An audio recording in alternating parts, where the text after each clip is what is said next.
Hello बच्चों, welcome back to the R K science classes. मैं हूं Rohit Mehta and you are watching the YouTube channel of R K science classes. बच्चों, आज हम start करने जा रहे हैं जो चैप्टर नंबर 3 चल रहा है 10th साइंस का, उसका हम ए धातु जो पार्ट है उसको हम लेकर आए हैं। और ये कक्षा 10 के चैप्टर नंबर 3 साइंस की जो वीडियो है चैप्टर नंबर 3 उसमें सेकेंड वीडियो है। तो ये है 10th क्लास के लिए वीडियो 10th साइंस। और हमारा जो चैप्टर चल रहा है चैप्टर है हमारा चैप्टर नंबर 3 जिसका नाम है मेटल्स एंड नॉन मेटल्स, यानी कि धातु और अधातु। पिछले लेक्चर में हम धातुओं के भौतिक गुणों के बारे में जानकारी कर चुके हैं। आज हमारा जो टॉपिक है वह है अधातु यानी कि नॉन मेटल्स। आज हम इस वीडियो में क्या पढ़ने वाले हैं बच्चों? हम आज की वीडियो में इसमें पढ़ने वाले हैं अधातु। और सबसे पहले हम बात करेंगे अधातुओं के भौतिक गुण यानी कि physical properties of non metals. सबसे पहले हम किसके बारे में बात करेंगे? आज की इस वीडियो में हम बात करेंगे अधातुओं के भौतिक गुण। सबसे पहली जो हेडिंग है वह है हमारी भौतिक अवस्था। सबसे पहले हम अधातु में कौन से गुण की बात करेंगे? सबसे पहले हम बात करेंगे भौतिक अवस्था की। जिस प्रकार हमने धातुओं में देखा था कि धातुएं सामान्यतः ठोस अवस्था में पाई जाती हैं। किस अवस्था में पाई जाती हैं? ठोस अवस्था में पाई जाती हैं। लेकिन जो अधातुएं हैं वो ठोस, द्रव एवं गैस तीनों अवस्थाओं में पाई जाती हैं। जिस प्रकार हमने धातुओं में पढ़ा था कि धातुएं अधिकांशतः ठोस अवस्था में पाई जाती है, लेकिन एक अपवाद हमने पढ़ा था उसमें, वो था कौन था? Hg यानी कि पारा, जो किस अवस्था में पाया जाता है? जो कमरे के टेम्परेचर पर द्रव अवस्था में पाया जाता है। तो यहाँ पर अधातु के भौतिक गुणों में सबसे पहले हम बात कर रहे हैं भौतिक अवस्था की। तो हमने देखा कि जो अधातुएं हैं वो ठोस, द्रव और गैस तीनों अवस्थाओं में पाई जाती हैं। तो तीनों के उदाहरण की अगर हम बात करें कि कौन कौन सी अधातु है जो ठोस अवस्था में पाई जाती है, तो सबसे पहले हम देखिए जो कार्बन है, सल्फर है, ये सब कैसी है? ठोस अवस्था में पाई जाने वाली अधातुएं। इसके अलावा जो द्रव अवस्था में पाई जाने वाली अधातु है वो एकमात्र अधातु जो द्रव अवस्था में पाई जाती है वो ब्रोमीन होती है। और इसके अलावा हम बात करें गैस की, तो गैस में सबसे पहले हमारे पास कार्बन है, कार्बन नहीं आएगी, इसमें ऑक्सीजन आएगी। सबसे बड़ी जो अधातु गैस है, अधातु गैस वो कौन सी है? ऑक्सीजन है। इसके अलावा क्लोरीन है ये, और इसके अलावा एक और हम ले सकते हैं हाइड्रोजन। ये सब क्या हैं? ये तीनों के तीनों उदाहरण है किसके? गैस के। तो पहला गुण हमारा क्या है? भौतिक अवस्था। हमने देखा भौतिक अवस्था में हम बात करते हैं कि जो अधातुएं होती हैं वो तीनों अवस्थाओं में पाई जाती हैं, यानी कि ठोस, द्रव और गैस तीनों अवस्थाओं में। ठोस अधातु के उदाहरण कार्बन है, सल्फर है आदि हैं। इसके अलावा और भी हैं। द्रव में एक ही उदाहरण याद करना है आपको, ब्रोमीन, और जिसका प्रतीक क्या है? Br।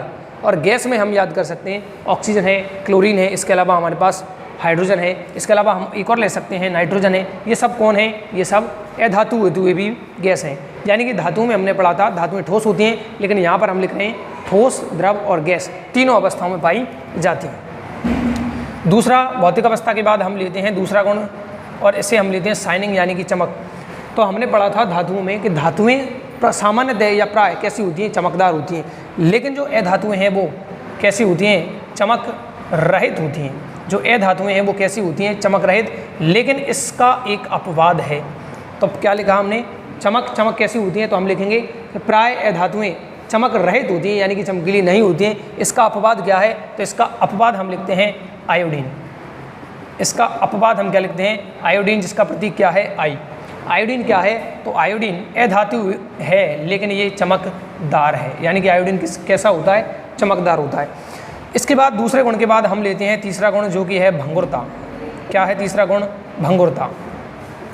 और भंगुरता किसे कहते हैं? जो अधातु होती है जब इसे लोहे के हथौड़े से पीटा जाता है, अधातुओं को लोहे के हथौड़े से पीटना और पीटने पर उसका चूर्ण में बदलना। किस में बदलना बच्चों? चूर्ण में बदलना क्या कहलाता है? भंगुरता। यानी कि जब अधातु को लोहे के हथौड़े से पीटा जाता है तो वह किस में बदल जाती है? चूर्ण में बदल जाती है। और इस गुण को हम क्या कहते हैं? भंगुरता। और जो भंगुरता का गुण है केवल किसका गुण है? अधातुओं का गुण है। किसका गुण है? अधातुओं का गुण है। यानी कि अधातुओं के अलावा किन्हीं भी तत्वों में भंगुरता का जो गुण है वो नहीं पाया जाता है। भंगुरता के बाद हम चौथी जो हेडिंग लेते हैं वह है हमारे पास विद्युत चालकता। चौथी हेडिंग है हमारे पास विद्युत चालकता। तो हम बात करते हैं, जैसे कल हमने बात की थी धातु में, हमने ये पढ़ा था कि धातुएं सामान्यतः विद्युत की क्या होती हैं, सुचालक होती हैं। सबसे ज़्यादा जो बात करें वो चांदी विद्युत की सुचालक होती है। और अगर बात करें कौन सी धातु है जो अचालक होती है या कुचालक होती है, तो उसमें हमने बात की थी लेड और पारा। लेड और पारा यानी कि शीशा जो है वो क्या होता है, विद्युत का कुचालक होता है। यहाँ पर हम अधातु में बात कर रहे हैं किसकी, विद्युत चालकता की। हम जानते हैं कि जो विद्युत की जो अधातुएं हैं वो कुचालक होती हैं, लेकिन इसका एक अपवाद है, इसका एक अपवाद है जिसका नाम है ग्रेफाइट। यानी कि ग्रेफाइट क्या है, ग्रेफाइट एक कार्बन का अपर रूप है। अब ये अपर रूप क्या है, हम 4th चैप्टर में इसकी बात करेंगे कि जो कार्बन है उसके अपर रूप क्या है, कितने प्रकार के होते हैं। तो कार्बन के 2 अपर रूप होते हैं, क्रिस्टलीय, क्रिस्टलीय, लेकिन इसकी डिटेल में चर्चा हम कहाँ करने वाले हैं, चैप्टर नंबर 4 में। फिलहाल के लिए हम पढ़ रहे हैं अधातु में विद्युत चालकता। तो हम जानते हैं कि अधातुएं जो होती हैं विद्युत की कुछ चालक होती हैं, लेकिन इसका एक अपवाद है, क्या है, ग्रेफाइट। ग्रेफाइट क्या है, एक कार्बन का अपर रूप है। क्यों सुचालक होता है, तो ग्रेफाइट विद्युत का सुचालक होता है। इसमें क्या पाए जाते हैं, मुक्त इलेक्ट्रॉन पाए जाने के कारण जो ग्रेफाइट है वो विद्युत का सुचालक होता है। क्यों होता है, तो मुक्त इलेक्ट्रॉन होने के कारण। और सीधी सी बात है, विद्युत धारा का प्रवाह उसमें से होगा जिसके पास मुक्त इलेक्ट्रॉन होंगे या आयन होंगे। अगर मुक्त इलेक्ट्रॉन या आयन होते हैं तो वह पदार्थ विद्युत का चालक होगा, और यदि मुक्त इलेक्ट्रॉन या आयन नहीं है तो वह विद्युत का चालक नहीं होगा। तो इस प्रकार सबसे पहले हमने अधातु में सबसे पहले भौतिक गुणों की बात की है। सबसे पहला गुण कौन सा पढ़ा बेटा, भौतिक अवस्था। उस भौतिक अवस्था में बात की है हमने ठोस, द्रव और गैस, यानी कि अधातुएं तीनों अवस्थाओं में पाई जाती हैं, ठोस अवस्था में भी, द्रव अवस्था में भी और गैस अवस्था में भी। गैस का उदाहरण ऑक्सीजन, क्लोरीन और हाइड्रोजन और नाइट्रोजन है। द्रव का उदाहरण वेरी इंपॉर्टेंट तरीके से आपको याद रखना है कि द्रव जो अधातु है उसका एग्जाम्पल क्या है, तो उसका एग्जाम्पल ब्रोमीन है। ठोस में कार्बन है, सल्फर है, आदि है। चमक में हम बात करते हैं तो जो अधातुएं होती हैं वो चमक रहित होती हैं, लेकिन इसका एक अपवाद है आयोडीन, जो कि कैसा होता है, चमकदार होता है। भंगुरता में बात करते हैं तो अधातुओं को लोहे के हथौड़े से पीटने पर उनका चूर्ण में बदल जाना क्या कहलाता है, भंगुरता कहलाता है। और ये केवल किसका गुण है, ये केवल अधातुओं का गुण है। और 4th पॉइंट हमने लिखा है विद्युत चालकता, यानी कि अधातुएं, क्रॉस का मतलब क्या है, अधातुएं विद्युत की सुचालक नहीं होती हैं, अर्थात कुचालक होती हैं। और इसका अपवाद हमने पढ़ा है ग्रेफाइट। ग्रेफाइट क्या है, कार्बन का अपर रूप है, और जो ग्रेफाइट है वो विद्युत का चालक होता है। क्यों होता है, मुक्त इलेक्ट्रॉन होने के कारण। तो यहाँ तक की हमने बात कर ली। इसके अलावा एक और गुण जो हमारी एनसीईआरटी में दिया गया है उसका नाम है गलनांक एवं क्वथनांक। 5वां जो गुण है वो क्या है, गलनांक एवं क्वथनांक। गलनांक तथा क्वथन अंक। गलन अंक वह टेम्परेचर जिस पर कोई पदार्थ ठोस अवस्था से गलने लग जाता है, यानी द्रव अवस्था में आता है, क्या कहलाता है बच्चों, गलनांक, यानी कि मेल्टिंग पॉइंट कहलाता है। तथा क्वथनांक, क्वथन यानी कि उबलना, और अंक यानी टेम्परेचर, वह तापमान जिस पर कोई द्रव पदार्थ उबलना शुरू हो जाता है उसे क्या कहते हैं हम, क्वथनांक यानी कि बॉइलिंग पॉइंट। इसको कहते हैं मेल्टिंग पॉइंट MP, और इसको कहते हैं BP यानी कि बॉइलिंग पॉइंट। और जो अधातुओं के गलनांक और क्वथनांक दोनों होते हैं वो क्या होते हैं, कम होते हैं। गलनांक और क्वथनांक जो अधातुओं के हैं वो धातुओं की तुलना में क्या होते हैं बच्चों, कम होते हैं। तो ये सामान्यतः जो हमारे भौतिक गुण हैं, ये अधातुओं के भौतिक गुण यहाँ पर क्या हो जाते हैं बच्चों, कंप्लीट हो जाते हैं। अब सबसे पहले इसका स्क्रीनशॉट ले लें और इसके बाद हम कुछ जो पॉइंट दिए हुए हैं एनसीईआरटी में उनके बारे में चर्चा करेंगे। अब बेटा आ रहा है समझ में, आगे चलें, हैं रिवीजन हो रहा है ना, ठीक है। अब कुछ पॉइंट जो हमारी एनसीईआरटी में दिए गए हैं, यानी कि धातु एवं अधातुओं की तुलना, धातुओं एवं अधातुओं की तुलना। इस बिंदु में हम क्या करेंगे, धातु और अधातु की क्या करेंगे, तुलना करेंगे। तो देखिए सबसे पहला पॉइंट हमारे पास दिया गया है, धातु की बात कर रहे हैं तो हमने लिखा है कि सभी धातुएं सामान्यतः कैसी होती हैं, ठोस होती हैं, लेकिन एक धातु है जो द्रव अवस्था में पाई जाती है, तो Hg यानी कि मरकरी, या इसे कहते हैं हम पारा। Hg यानी कि मरकरी या पारा को